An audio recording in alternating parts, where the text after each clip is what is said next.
Yesaya pasal 52. Terjagalah, terjagalah. Kenakanlah kekuatanmu seperti pakaian, hai Sion. Kenakanlah pakaian kehormatanmu, hai Yerusalem, kota yang kudus. Sebab tidak seorang pun yang tak bersunat atau yang najis akan masuk lagi ke dalammu. Kebaskanlah debu daripadamu, bangunlah. Hai Yerusalem yang tertawan, tanggalkanlah ikatan-ikatan dari lehermu. Hai Putri Sion yang tertawan. Sebab beginilah firman Tuhan, kamu dijual tanpa pembayaran, maka kamu akan ditebus tanpa pembayaran juga. Sebab beginilah firman Tuhan Allah, dahulu umatku berangkat ke Mesir untuk tinggal di situ sebagai orang asing, lalu Asyur memeras dia tanpa alasan.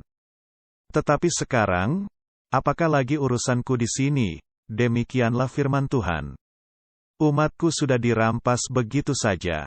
Mereka yang berkuasa atas dia memegahkan diri, demikianlah firman Tuhan, dan namaku terus dihujat sepanjang hari. Sebab itu umatku akan mengenal namaku dan pada waktu itu mereka akan mengerti bahwa akulah dia yang berbicara, ya aku. Betapa indahnya kelihatan dari puncak bukit-bukit kedatangan pembawa berita, yang mengabarkan berita damai, dan memberitakan kabar baik, yang mengabarkan berita selamat, dan berkata kepada Sion, Allahmu itu Raja. Dengarlah suara orang-orang yang mengawal engkau. Mereka bersama-sama bersorak-sorai. Sebab dengan mata kepala sendiri mereka melihat bagaimana Tuhan kembali ke Sion. Bergembiralah, bersorak-sorailah bersama-sama. Hai reruntuhan Yerusalem, sebab Tuhan telah menghibur umatnya. Telah menebus Yerusalem. Tuhan telah menunjukkan tangannya yang kudus di depan mata semua bangsa. Maka segala ujung bumi melihat keselamatan yang dari Allah kita.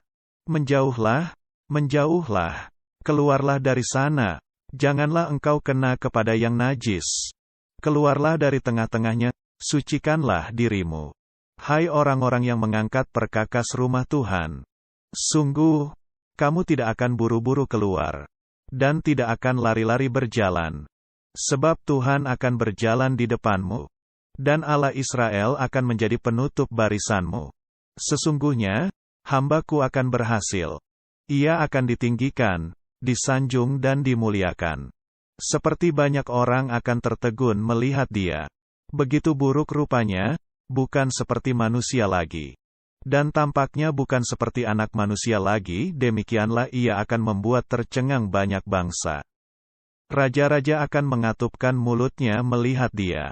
Sebab apa yang tidak diceritakan kepada mereka akan mereka lihat. Dan apa yang tidak mereka dengar akan mereka pahami.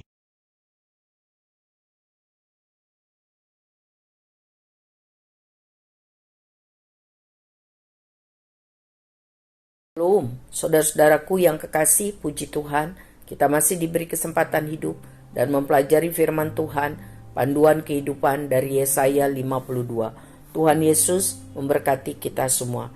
Saudara-saudaraku yang kekasih, firman Tuhan hari ini mengajar kita untuk menyambut keselamatan yang dari Tuhan.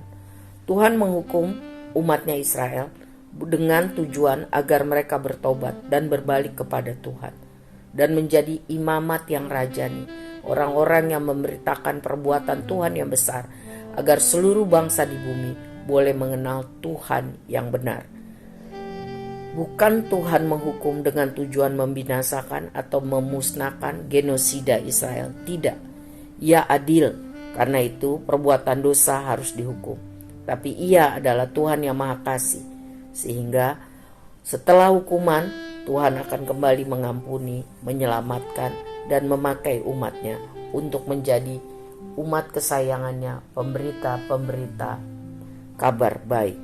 Umat Tuhan telah ditawan ke Babel sebagai didikan karena mereka memberontak kepada Tuhan. Penderitaan berat selama puluhan tahun mereka harus jalani, agar mereka sadar kesalahan-kesalahan mereka dan bertobat. Kini telah hampir tiba saatnya mereka harus bangkit kembali, menyongsong masa depan yang baru, masa depan yang penuh harapan, karena Tuhan menjanjikannya itu, dan Ia adalah setia.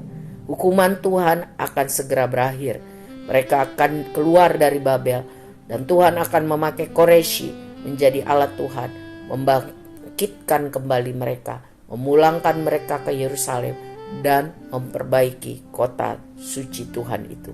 Cawan murka Tuhan akan segera dialihkan kepada bangsa yang telah menindas mereka selama ini, yaitu Babel. Umat Tuhan dipanggil untuk menyambut kabar baik keselamatan itu dengan sikap yang patut. Janji penyelamatan itu datang dari Tuhan sendiri. Tuhan mengutus seorang pembawa kabar baik. Kedatangannya dari atas bukit untuk menyampaikan kabar baik harus disambut dengan sorak-sorai, harus disambut dengan iman, harus disambut dengan sukacita. Sebab Tuhan akan menebus umatnya dan membawa mereka kembali pulang ke Sion. Mereka harus lakukan itu dengan iman dan dibuktikan dengan sukacita, walaupun mereka saat itu belum melihat. Karena itu mereka disuruh meninggalkan semua yang najis dan hidup kudus mengikuti pimpinan Allah untuk siap pulang kembali merenovasi Yerusalem.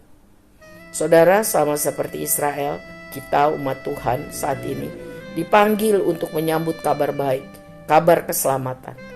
Menyambut keselamatan dengan hidup penuh dengan iman, sukacita, dan ucapan syukur. Menanggalkan semua dosa dan perbuatan jahat. Hidup dalam kekudusan. Hidup dalam kebenaran. Jangan lagi hidup najis dan berdosa. Hidup kita harus berkenan kepada Tuhan dan dipakai Tuhan menjadi saksi-saksi Tuhan dalam perkataan dan perbuatan, agar banyak orang boleh percaya kepada Tuhan. Mari mempersiapkan diri untuk menyambut tahun-tahun yang akan datang sebagai tahun pertolongan, tahun mujizat Tuhan. Supaya melalui pertolongan Tuhan yang kita alami, kita bisa menjadi saksi Tuhan yang efektif tentang perbuatan besar Tuhan yang sudah kita alami. Amin. Tuhan Yesus memberkati.